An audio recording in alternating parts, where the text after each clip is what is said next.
তাহমিনা সুলতানা, অনেক অভিভাবক বলে থাকেন আমার সন্তান তো ইউটিউব দেখে অনেক কিছু শিখছে। শেখা আর কার্যকর যোগাযোগের মধ্যে পার্থক্যটা কোথায়? বর্তমান যুগে আমরা যে ট্রেন্ডে আছি, এখানে আমার বাচ্চা আপনার প্রযুক্তি থেকে কিছু শিখছে না, তাকে আমি প্রযুক্তি দিচ্ছি না, তাকে আমি মোবাইল, টেলিভিশন বা কম্পিউটার ব্যবহার করতে দিচ্ছি না, এটা কিন্তু হচ্ছে যে অনেকেই হচ্ছে যে আপনার ভালোভাবে নেয় না। আমরা প্যারেন্টসরা সব সময় চেষ্টা করি যে আমার বাচ্চা সবসময় এগিয়ে থাকবে, সো তাকে আমি ইউটিউব থেকে শেখাতে চাই, তাকে আমি কম্পিউটার থেকে শেখাতে চাই, কিংবা ধরেন আপনার টেলিভিশন থেকেও আমি শেখাতে চাই। এখন আপনি যে প্রশ্নটা করলেন যে আসলে আমাদের এই ইউটিউব শেখা থেকে আমরা যা শিখি সেটা আমাদের যোগাযোগে কতটা ভূমিকা রাখছে, কার্যকর ভূমিকা রাখছে।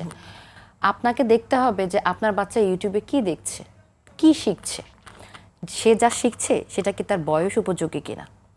আপনার বাচ্চার বয়স হচ্ছে 4 বছর, এখন আপনার বাচ্চা যা শিখছে সেটা তার বয়সের সাথে যদি না যায়, সে কিন্তু সেটা সঠিকভাবে কার্যকর ওয়েতে কিন্তু লার্ন করতে পারবে না। সে কিন্তু কন্টিনিউয়াস আপনার স্ক্রিন দেখে যাচ্ছে, সে এসে একটা দুইটা শব্দ বলছে এবং আমরা তাতেই খুব খুশি। আসলে আপা, আপনার স্ক্রিন টাইমটার চেয়ে কন্টেন্টটা কিন্তু অনেক বেশি ইম্পর্টেন্ট। যেটা আমি বলছিলাম যে আপনার বাচ্চা ইউটিউবে কি দেখছে, সে কি তার বয়স অনুযায়ী ভোকাবুলারি ইনরিচ করার মতন কিছু দেখছে, নাকি প্যাসিভভাবে কোনো কার্টুন দেখছে, কিছু আপনার অন্য ভাষায় ডাবিং করা ছড়া দেখছে। সে তো দেখছে, সে শিখছে। আমার বাচ্চা, আমরা বাঙালি, আমরা বাংলা ভাষায় কথা বলি, আমাদের কাছে অনেক প্যারেন্টস আসছে যে ম্যাডাম আমার বাচ্চা হচ্ছে গিয়ে আপনার অনেক ইংলিশ রাইমস বলে, কিন্তু আমি যখন তাকে কোনো ইনস্ট্রাকশন দেই বা হচ্ছে ওই রাইম থেকে কোনো শব্দের বাংলা অর্থ জিজ্ঞেস করি, সে কিন্তু সেটা জানে না এবং সে সেটা বলতে পারছে না। তার ভোকাবুলারিতে দেখবেন হচ্ছে আপনার অনেক ইংলিশ ওয়ার্ড আছে, কিন্তু তার ভোকাবুলারিতে তার বয়স অনুযায়ী এবং আমাদের কনটেক্সট অনুযায়ী কিন্তু বাংলা শব্দ ভাণ্ডার নেই। তাহলে এটা কি আপনার ল্যাঙ্গুয়েজ ডেভেলপমেন্টে বা ভাষা বিকাশে কি আসলেই কার্যকর ভূমিকা রাখছে?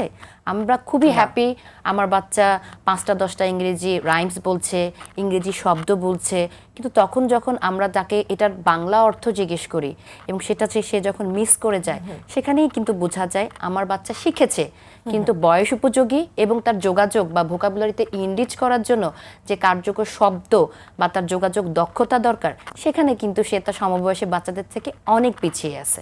সো আমরা যখন আমাদের বাচ্চাদেরকে ইউটিউব দেখতে দিব, অবশ্যই আমাদের স্ক্রিন টাইমের চেয়ে আমার বাচ্চা কি কন্টেন্ট দেখছে সেটা তার ভোকাবুলারি ডেভেলপমেন্টে আসলেই কোনো ভূমিকা রাখবে কিনা, তার যোগাযোগে কোনো কার্যকর ভূমিকা রাখবে কিনা, এটা অবশ্যই কিন্তু নিশ্চিত করতে হবে।